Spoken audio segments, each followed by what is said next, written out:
Hi, Barbara here of HSP Coach Barbara and To Be in Balance. Today I want to talk to you about taming your perfectionist and 5 ways in which you can do that. When I was growing up, I often felt flawed, inferior, and overwhelmed. I got told often that I was too sensitive and too quiet, that I should speak up more, and that I needed to make more friends. But like many other HSPs, I was anxious at school because of the overstimulating noise, the bright fluorescent lights, the crowded hallways, and the pressure to be just like everybody else. I was also deeply affected by anything even remotely sad, like movies, books, or news stories about suffering, and I didn't feel like I fit in. And without realizing it, I used perfectionism as a way to cope with my high sensitivity and low self-esteem. But that only made things worse. So today I want to look at why some HSPs are more prone to perfectionism, and I'll also share 5 tips to help you tame it. So why are HSPs prone to perfectionism? Well, they both share many of the same traits. We both tend to be conscientious, detail-oriented, and organized. And while these traits can give us an edge in many situations, when they get out of control, they can harm us. It can lead us to worrying quite a bit about what others think of us, being very sensitive to criticism, and going to extremes to avoid being in situations where we might fail, look foolish, or have to try something new. We may want things to be predictable and have difficulty adapting to unexpected changes.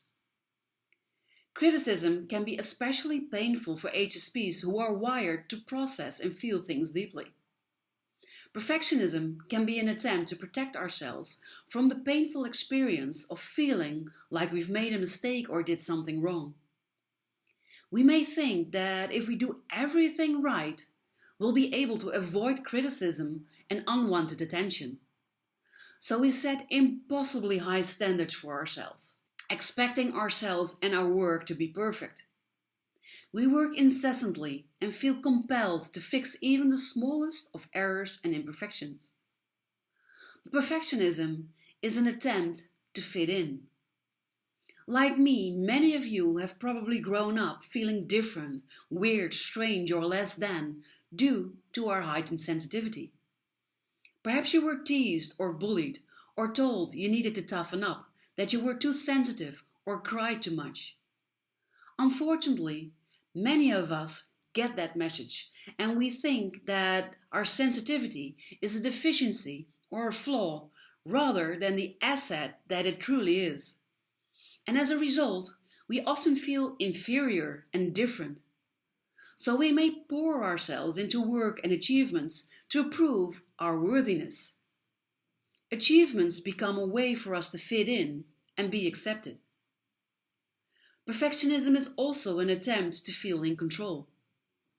Underneath perfectionistic thoughts and behaviors, there's usually fear and anxiety, like the fear of failure, the fear of rejection, the fear of embarrassment, the fear of not being good enough, and many more. And often these fears aren't even conscious, but they can add to our feeling of overwhelm and anxiety. And those predisposed to perfectionism may respond by trying to control everything, wanting it to be perfect, and only seeing one right way to do things. And that can lead us to become rigid and controlling because we feel anxious and overwhelmed. So what is the price of perfectionism? Perfectionism may be an attempt to deal with feeling different, inadequate, and anxious, but it doesn't work well for most of us, myself included. Perfectionism adds a tremendous amount of pressure. It's exhausting and sometimes debilitating, getting in the way of starting or completing tasks. It can also diminish our self-esteem and damage our relationships. Because when we have unrealistic expectations of ourselves and of other people, we're bound to be disappointed. Because no matter how hard we work, we can't live up to our own impossibly high standards, and neither can other people. And often we respond with criticism, We berate ourselves and others for not doing things perfectly. And when we derive our self-worth from our accomplishments, we constantly have to achieve more and more, pushing ourselves to exhaustion and burnout. Because there's no room for errors or flaws, and there's no compassion for mistakes and imperfections. We may think we have to earn our worth, which means we're always chasing external validation and never feeling good enough because we've set an impossibly high standard for ourselves. We also tend to play it safe by sticking to things that we excel at to protect ourselves from potential criticism and failure. And while perfectionism can temporarily shield us from criticism and disapproval, it's a stifling box to live in. Ultimately, perfectionism exacerbates rather than solves our challenges as sensitive people. So I want to share with you 5 ways that you can tame your perfectionism. Because perfectionism leaves us exhausted, overwhelmed, and feeling worse about ourselves. But we can moderate our perfectionist thoughts and behaviors so that they start to work for us instead of against us. And here's how. You first need to view your sensitivity as a strength. Your sensitivity may make you different from the majority of people, but that doesn't make you less than anyone else. Learning to embrace the positive aspects of high sensitivity, such as your great empathy, your incredible creativity, and your deep thinking, can improve your sense of self-worth and help you to rely less on external validation and achievements to feel good about yourself. Secondly, you need to practice tolerating criticism, because criticism is a normal part of life, and no matter how hard you try, you simply cannot avoid it. So to build up your tolerance for it, you can ask a trusted friend or family member to give you gentle criticism or feedback. With practice, the sting of criticism will lessen, and you'll learn how to disregard criticism that's mean or inaccurate and make use of constructive feedback without thinking less of yourself. Thirdly, you need to reframe mistakes as opportunities rather than failures. Everybody makes mistakes, and everybody experiences disappointment when things don't go as planned. And we can choose to see those as failures, but we can also see them as learning opportunities, as precious moments that allow us to learn and grow, and evidence that we're taking chances and stretching beyond our comfort zones. A growth mindset, such as this one, is a healthier and happier way to approach mistakes and failures. Fourthly, you need to learn to slow down. As you know, we HSPs, we need more downtime than other people. We need more time to transition from one thing to the next. We also need more alone time. So make time for rest and refueling. And that means we have to slow down. It means we have to do less, and it means we have to do things imperfectly. It might be hard to accept that we can't do it all, and we can't do everything perfectly.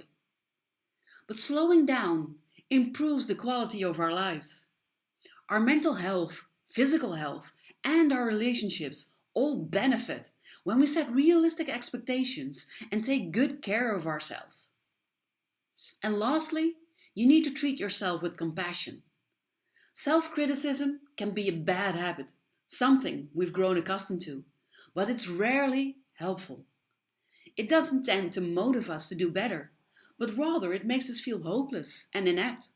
Research shows that self-compassion, or being kind to yourself when you're struggling, is associated with reduced stress, increased resilience, and the ability to cope with failure and criticism.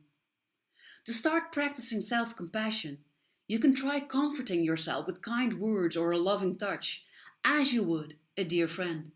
Unwinding perfectionist tendencies isn't easy, but with small, consistent steps, it is possible to become more flexible, accepting, and self-compassionate. I have dedicated an entire module in my online program, the HSP Superpower System, just to perfectionism. It's called Appeasing Your Perfectionist, and you can follow it when you follow my online program. You can also buy it as a standalone module when you only want to work on your perfectionism.